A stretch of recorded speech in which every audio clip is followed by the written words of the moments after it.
I don't know about anybody else, but I sure got a tingling while I was being prayed for. And it wasn't a tingling in my leg I had either. Yeah, it's a working.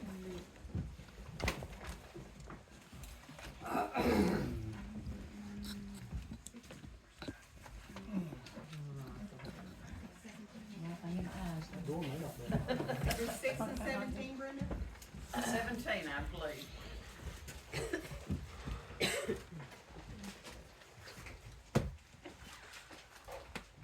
If I studied the right part.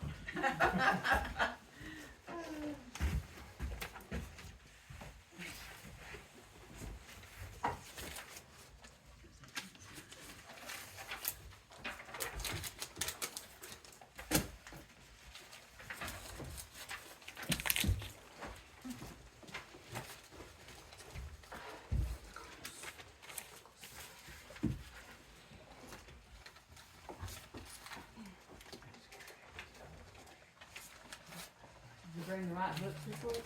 I did. I brought all of them this week. The week before, I had studied in my sewing room, and I left my Bible and my other book in there. Yeah, they did an echo. Anyway. Oh. Got it right this time, maybe. Yeah. I think we're on the last part of the easy chapters now. Daniel, 6, 17. okay.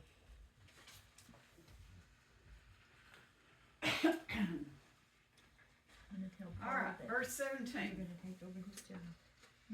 And the stone was brought and laid upon the mouth of the lion's den. And the king sealed it with his own signet and with the signet of his lords, that the purpose might not be changed concerning Daniel. So when they threw Daniel in the lion's den, the king had to seal it, and all these lords had to seal it as well, because they didn't want anybody to say somebody had gone in and got Daniel out during the night. These wise men and the satraps wanted to make sure that it was still sealed in the morning, and Daniel wasn't free during the night. I don't know, as a kid, I always thought of the lion's den as like a cave that they threw him in and sealed it up. I didn't really know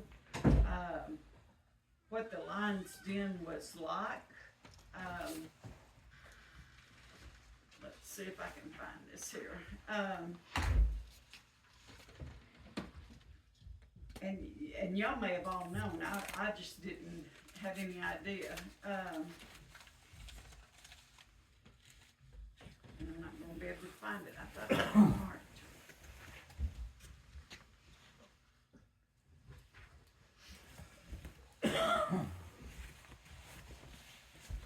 My Bible refers to it as a pit. Well, I may find it in a minute, but it was really a pit that they threw him down in. And Why did they have the lions in there anyway? yeah, they had the lions in there Why did they have the lions in there? He wasn't the first one to be fed to the lion. for punishment. Because that was a form of punishment. Yeah, that was their form of punishment when people didn't obey the king. And they had this, it was a huge pit. And from what I could tell, you know, they just threw him down in there. Now, can you imagine an 86-year-old man thrown down in the bottom of a pit? And we'll find out in a little bit, he wasn't hurt. You know, He's probably I'm afraid caught to by an break every angel. bone in my body, but He's probably caught by an angel and oh, I'm sure the angel just let him down gently. But anyway, and then over the top they rolled this stone and they sealed it so that they wanted to make sure when we look in the morning those seals are still there. Okay. 18. Then the king went to his palace and passed the night fasting. Neither were instruments of music brought before him, and his sleep went from him. You know, he was as we said last week, he was upset with himself. He was mad at himself for falling into the trap. So, you know, it says he fasted, but I suspect he prayed too. Some of the things that it says, the purposes of fasting, you want to become sincere before God. You're showing a willingness to exchange needs for a closer relationship to God. To show spiritual is more important than physical. And you want your prayers, the prayers answered are more important than our own comfort. And again, I wrote down, usually you fast when you pray. In fasting, well, I'm not doing good today. I can't find what I wrote my notes on. Don't fast, what I wrote down was don't fast for the wrong reasons. And I thought I had some reasons marked in my book, but I guess I don't. All right, comments. Y'all are gonna have to help me today. All right. So the king didn't want any of his music. He didn't want anything, and he couldn't sleep. Okay. So then in 19, the king rose early in the morning and went in haste to the den of the lions. Stayed up all night fasting. And then at the crack of dawn, he personally goes to the lion's den. He didn't send somebody else. He wanted to go himself. And when he came to the den, he cried in a lamentable voice unto Daniel. And the king spoke and said to Daniel, O Daniel, servant of the living God, is your God, whom you serve continually, able to deliver you from the lions. Before he ever got there, he's crying to Daniel. You know, he's saying, Daniel, did God save you? Are you there? You know, before he ever gets there. In John 15:7, it says, if you abide in me and my words abide in you, you will ask what you desire and it shall be done for you. Daniel served God. Yep. Daniel abided in God and God abided in him. I wonder about that king. You know, he hollered out, he called out. I was thinking, you know, if today, let's say that you was thrown in the pit, okay? Mm-hmm. And it was my fault that you got thrown in the pit, but I said, Brenda, I know that God's going to deliver you. And the next morning I get up, I'm wondering would I be going, Brenda, are you okay? Did God deliver you or what? Absolutely. Yeah. Would we have that little inkling of doubt? But he ran. That hinders us so many times. Yes. Yes. He ran. You know, and another instance of in the Bible where it says in 2 Timothy, and the Lord shall deliver me from every evil work and will preserve me unto his heavenly kingdom, to whom be the glory forever and ever. You know, God will deliver us. Yes, he will. When we serve him, he will deliver us. He will deliver us out of any and every situation that we get ourselves into. You know, the king got himself into this situation, but God delivered. You got Daniel into the situation. He got Daniel into the situation, but and Daniel was God's. You know, God wasn't going to let him lay a hand on him, and we've seen that from the beginning of his youth. You know, God is able, and he's promised to keep us. And you know, God keeps his promises. He keeps his promises to us. In 2 Corinthians 1:10, it says, in whom we trust that he will yet deliver us. So if we trust in him, he will deliver us. So Daniel's, you know, and I like this, what it says here. O Daniel, servant of the living God, is your God. Yep. You know, he's still calling him Daniel's God. Even though he knows who God is. It's still Daniel's God. He hasn't, to me, he hasn't made him his own God yet. He knew who God was, but he didn't know God. When he fasted and prayed the night before, who was he praying to? His gods? Or I the think he living was God? praying to Daniel's God. Yeah. And it might be his God, but I don't know. Well, I took it that it was the living God of ours, but, you know, I didn't know. Yeah, I'm thinking he prayed to Daniel's, the living God, our God. I'm sure he's had Mordecai and Esther to show examples of praying. Yes, And and that's how he knew about God, but had he made him his God yet, you know? And we don't know that. It doesn't say anywhere that he did or did not. 21. Then said Daniel unto the king, O king, live forever. Now, Jody just mentioned, you know, how would we feel if it was our fault and we went the next day? How do you imagine that king felt when he heard Daniel's voice? He probably wanted to shout. Mm-hmm. They have. And he might have. And he might have. And the other question I wrote down here, how do you think those wise men felt? Should have been scared to death. As some of the text thing says, OMG. OMG for them. But when Daniel said, O king, live forever, he was showing respect to the king. And that phrase is mentioned 4 times in the book of Daniel, O king, live forever. And those verses, if you want them, are Daniel 2 and 4, 3, 9 and 10, and 5 and 10, and then 6 and 21.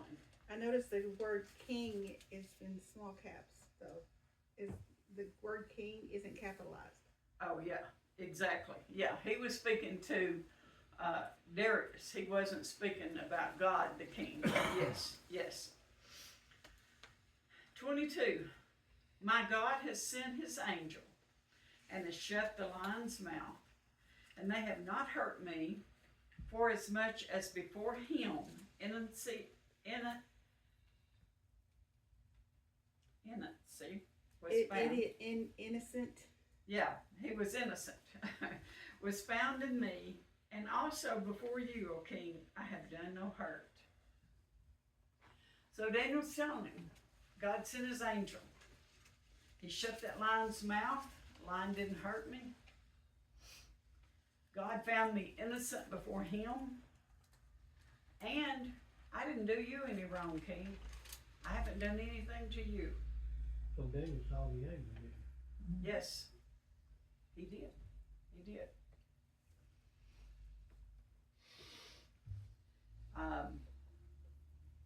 One of the things I wrote down here, Daniel was innocent before God. He had true success, and that is learning God's will and carrying it out. You know, God had a plan for Daniel, many plans for Daniel. God has a plan for us. For each and every one of us, God has a plan. And it's up to us to figure out what that plan in our life is and to follow through and carry through. At judgment, our success will be measured by our response to God's plan. Did we follow through on God's plan in our life? Did we do what God wanted us to do? That's success if we do. 23. Then the king was exceedingly glad for him, and commanded that they should take Daniel up out of the den. So Daniel was taken up out of the den, and no manner of hurt was found upon him, because he believed in his God. You know, I can just imagine that king smiling and saying, get that boy out of there. Get him out now. And then to find out he wasn't hurt, again, because that was a deep pit that they threw him in. And it says he wasn't hurt because he believed in his God. He believed in our God. All right. It says here that some students of prophecy believe that the deliverance of Daniel from the lion's den foreshadows the deliverance of the Jews from the Antichrist during the tribulation period. Those Jews who trust in God and flee to the mountains will be saved. The mountains referred to here are probably those at the ancient site of Petra. So again, and as we're going to see in the next 6 chapters, a lot of Daniel is foreshadowing and telling about the tribulation and the end of time. All right, verse 24. And the king commanded, and they brought those men which had accused Daniel, and they cast them into the lion's den, them, their children, their wives, and the lions had the mastery of them, and broke all their bones in pieces, or ever they came at the bottom of the den. So now, the wise men, it's their turn. And if you notice here in the verse before, Daniel wasn't hurt. Even though 86 years old, he's thrown in the bottom of this den. He's not hurt at all. And now he throws the satraps, the wise men, and their families all in there. And their bones were broken before they ever hit the bottom. Isn't there a verse that says in Psalm 91 that he would lift you up lest you strike your foot against a stone? Yeah. Yes. The lions overpowered them and their families. Lions were hungry. Daniel's accusers reaped what they sowed. In the Median Persian law, it was the families were also held accountable for the leaders' crimes. So it wasn't just the leaders; it was their families who were in trouble also, and that's why all the families of these wise men and governors were thrown in there with them. Well, you go against God, it bleeds down into your family. Yes, it does. And you hear of generation curses. When you're saved, there is no such thing as generation curse because Right. you're covered under the blood. But if Right. you're running from God, that'll bleed down into your children and your grandchildren, Yes, it and will. they'll suffer also. Yes, it will. It sure will. And that's why people who are in power, and I wrote this down, need to realize that it's a mistake to mistreat people who trust in God. If you mistreat God's people, you're asking for trouble yourself as well. All right, verse 25. There was some little boys, well, they were teenage boys, big boys. They didn't mistreat no prophet, but they made fun of him, called him baldy and all this right here. And she better come make them guys. Yes, it did. You Yes, better watch what you do when you're around God. when you're doing bad things to God's people, you better watch what you're doing. Absolutely. Then King Darius wrote unto all the people, nations, and languages who dwelled in the earth, peace be multiplied unto you. And I'm going to go on 26. I make a decree that every dominion of my kingdom, men tremble and fear before the God of Daniel. For he is the living God, and steadfast forever.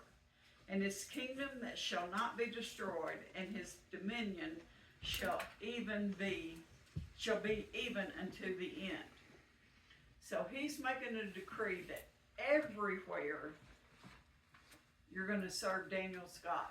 You're going to tremble at and fear Daniel's God. And again, he didn't say my God.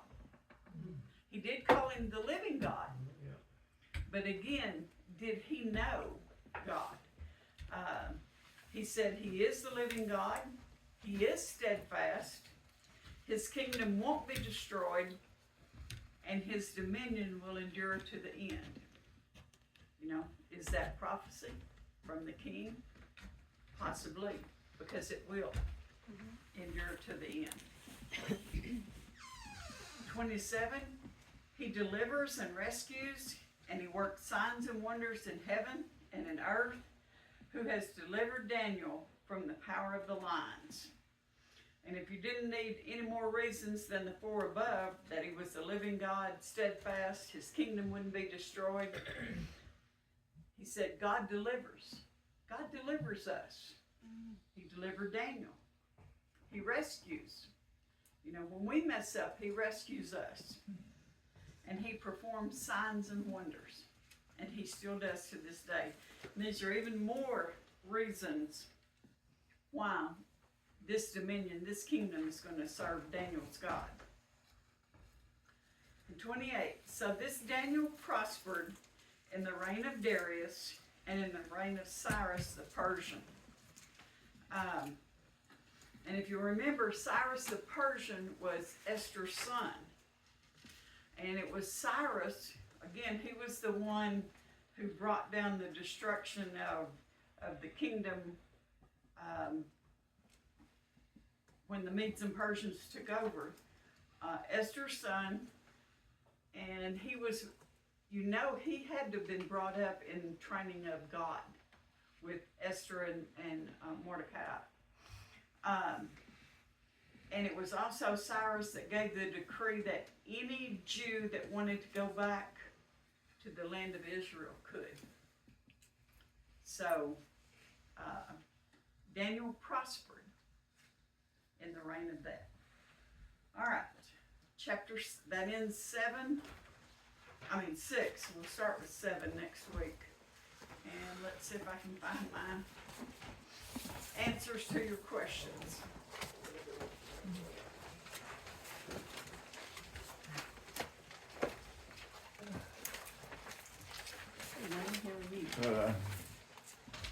All right, chapter 6.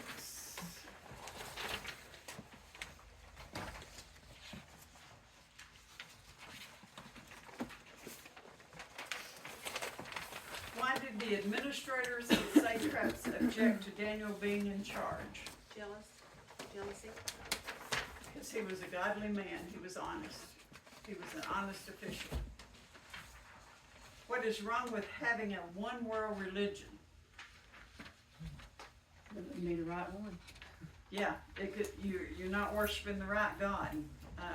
And that's, the answer here says, those in charge may try to force everyone to worship someone other than the true God. Well, eventually we will have that, it's gonna be God, when God wants it to be. Yes, yeah. And during the tribulation period, you know, we talked about it, they're gonna try to instill a one-world religion. Yeah. But it's not gonna work then, but eventually it will. When God's in charge of it. It'll be God's religion, yes. All right, which is more important, the laws of man or the laws of God? The laws of man, of God. Laws of God. Both are important, but man's laws are sometimes wrong and can change. God's law is always right and is eternal. And sometimes man's law goes against God's law. Absolutely. Why was Daniel delivered from the lions? God sent an Found angel innocent to, before God. He was innocent before God. Yeah. And God sent an angel to deliver him. Was Daniel's deliverance a miracle? Yes. Absolutely. Absolutely. Because again, when you think about an 86-year-old man thrown in that and not hurt, and then the lion's mouth shut, it definitely was. and then they were thrown in and every bone in their body was broken. Before they ever hit the ground. Yeah. I'm not sure they even got to hit the ground. I'm sure the lions had supper or breakfast. There you go.